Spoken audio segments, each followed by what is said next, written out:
আজকের ভিডিওতে শিখব কিভাবে মাইক্রোসফট ওয়ার্ডে একটা শেপ নেওয়ার পরে কিভাবে শেপের ভিতরে ছবি দিতে হবে। আমি এগুলো ডিলিট করে দিই। ওকে, এই যা কিভাবে একটা শেপ নেবো। বিভিন্ন আমরা জানি অনেকে সিভি তৈরি করেন। সিভি তৈরি করার পরে এই ছবির অ্যাড করতে পারে না। ছবি নেওয়ার জন্য কি করতে হবে, প্রথমে ইনসার্টে ক্লিক করবে। ইনসার্টে নেওয়ার পরে শেপে যাবে। শেপে যাওয়ার পরে এখানে এই এটা নেওয়ার পরে এই অপশনটা নেওয়ার পরে এই যে এখানে ছবি অ্যাড করবে। তো এটা নেওয়ার পরে মাউসের ডান বাটনে ক্লিক করবে। মাউসের ডান বাটন ক্লিক করার পরে format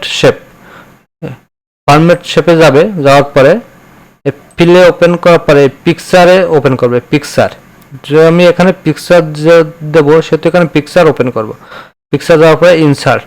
okay, insert from a picture. Okay, এখানে একটা পিকচার দিই। মনে করো আমার যেখানে পিকচার আছে সেখানে আমি দিই পিকচার। এখানে তো নেই। ওকে, বা ডেস্কটপের তো একটা পিকচার এটা দিই। ওকে, তুমি যে পিকচার দিতে সেই পিকচারটা সিলেক্ট করার পরে এই ইনসার্টে ক্লিক করবে। ইনসার্ট, এই যে পিকচারটা চলে। এই পিকচারটা তুমি ছোট বড় যেমন খুশি তেমন করতে পারো। ওকে, এভাবে পিকচার নিয়ে শেপে পিকচার নিয়ে কাজ করতে হবে। এবার তুমি এখানে ট্রান্সফার এগুলো দেখবে কিভাবে কাজ করে। ওকে, শিফট কয় পার্সেন্ট। ওকে, এই যে অনেক কাজ করে এগুলো দেখবে। Object right, offset top, bottom. Okay, বিভিন্ন লাইন আছে, বিভিন্ন লাইন নিয়ে এইগুলো অনেক কাজ আছে। ওকে, এই কাজগুলো নিজে নিজে দেখবে। তো এখানে বিভিন্ন ধরনের কাজ আছে, কালার। ওকে, বিভিন্ন ধরনের কাজ এখানে আছে। এখানে সরি রে, তো যেরাম ছিল যে কালারের পরে। ওকে, এনে পিকচার, এই যেহেতু পিকচার দিয়েছিলাম এই এখানে অনেক এই যে গোড়ো আছে, soft effect, 3D format, 3D Roshan, কীভাবে নিতে যদি। ওকে, এখানে বিভিন্ন এখানে আছে। অপশানগুলো সিলেক্ট করে তুমি এগুলোর কাজ দেখবে। ওকে, এভাবে শেপ নিয়ে বিভিন্ন শেপ, যেহেতু আরেকটা নিই, মনে করো এই শেপটা নিলাম।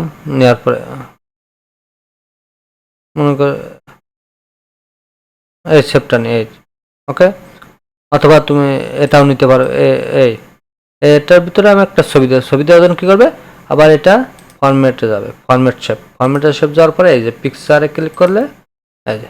ওকে, যেহেতু এখানে সিলেক্ট করা আছে, যদি চেঞ্জ করতে চাও এখানে ইনসার্টে যাবে। এই ফ্রমে পিকচারে ক্লিক করবে। ওকে, ক্লিক করলে যে পিকচার লোকেশনটা দিয়ে ইনসার্টে ক্লিক করবে। ওকে, এভাবে বিভিন্ন শেপে ছবি নিতে হয়। ওকে, বিভিন্ন আইকন তুমি এভাবে ইউজ করতে পারো। হ্যাঁ, তবে 3D লোশন টোশন এগুলো বিভিন্ন কাজ এখানে আছে। Okay, picture colour, picture correction, picture transparency, graph. Okay, যেভাবে তুমি এইগুলো কাজগুলো দেখবে, এইগুলো অনেক ইম্পর্টেন্ট জিনিস। ওকে, এগুলো অনেক কাজ আছে এই যে ভিতরে, এই যে ডান সাইডে। ওকে, আজকের ভিডিও এই পর্যন্ত। ভালো থাকবেন, সুস্থ থাকবেন।